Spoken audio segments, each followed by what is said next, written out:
दोस्तों, आज की कहानी है तेनालीराम की एक और चतुराई भरी कहानी।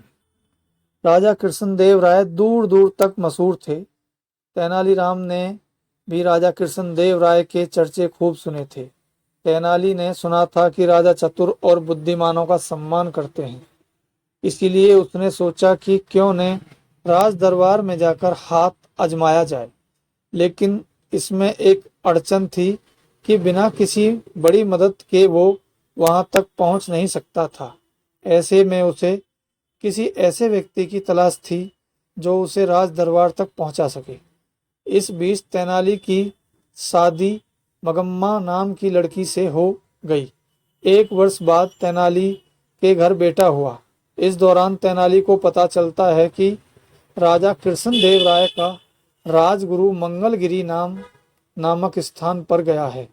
तेनाली वहां पहुंच जाता है और राजगुरु की खूब सेवा करता है और उन्हें महाराज से मिलने की अपनी इच्छा भी बताता है। लेकिन राजगुरु था बहुत चालाक। उसने बड़े बड़े वादे रामलिंग यानी तेनालीराम से किए और उससे खूब अपनी सेवा करवाई। इस बीच राजगुरु ने सोचा कि अगर कोई चतुर इंसान राज दरबार में आ गया तो उसका सम्मान घट जाएगा। इसलिए राजगुरु ने रामलिंग से कहा कि मुझे जब भी सही मौका दिखेगा मैं तुम्हारी मुलाकात महाराज से करवा दूंगा।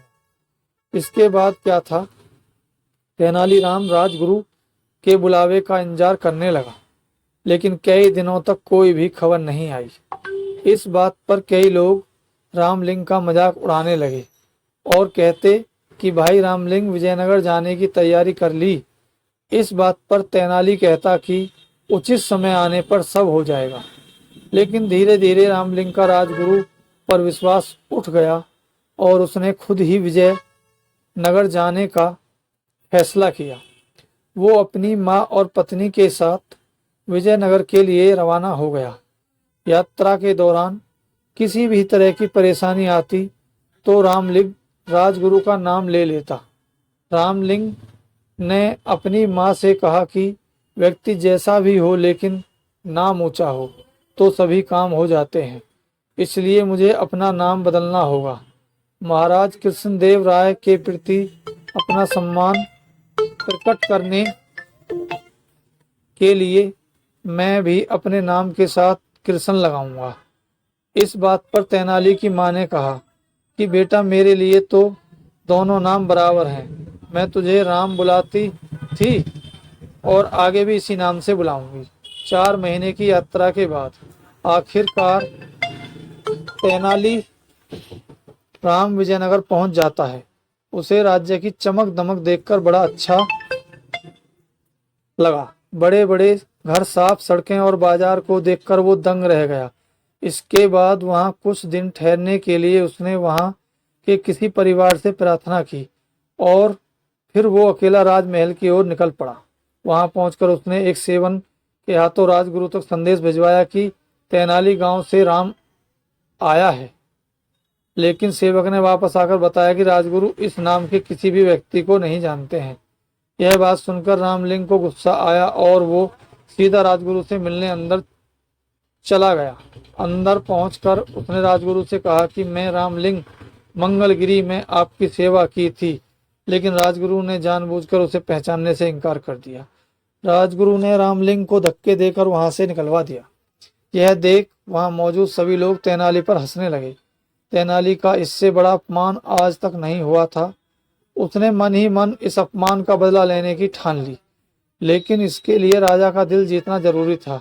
अगले दिन रामलिंग दरबार में पहुंच गया। वहां गंभीर विषयों पर चर्चा जारी थी। संसार क्या है, जीवन क्या है, जैसे सवाल किए जा रहे थे। वहां मौजूद एक पंडित ने अपने जवाब में कहा कि संसार कुछ नहीं बल्कि एक छलावा है। हम जो भी देखते हैं या खाते हैं वो बस विचार है। सच में ऐसा कुछ होता ही नहीं है, लेकिन हमें लगता है कि ऐसा होता है। इस पर तेनालीराम ने पूछा कि क्या सच में ऐसा होता है?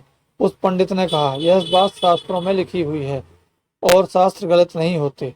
लेकिन तेनालीराम को अपनी बुद्धि पर पूरा विश्वास था, इसलिए उसने वहां मौजूद सभी लोगों से कहा कि क्यों न पंडित जी के विचारों की जांच की जाए। महाराज की तरफ से आज दावत का आयोजन है, हम सब खूब खाएंगे, लेकिन पंडित जी कुछ नहीं खाएंगे। पंडित जी बिना कुछ खाए भावना करेंगे कि वो खा रहे हैं। तेनालीराम की इस बात पर वहां मौजूद सभी लोग हंसने लगे। पंडित जी शर्म से पानी पानी हो गई। महाराज भी रामलिंग से बहुत खुश हुए और उसे स्वर्ण मुद्राएं भेंट की। इसके बाद राजा कृष्णदेव राय ने तेनालीराम को राज विदूषक का पद दे दिया। वहां मौजूद सभी लोगों ने महाराज के फैसले का स्वागत किया। फैसले की प्रशंसा करने वालों में राजगुरु भी था। कहानी से सीख।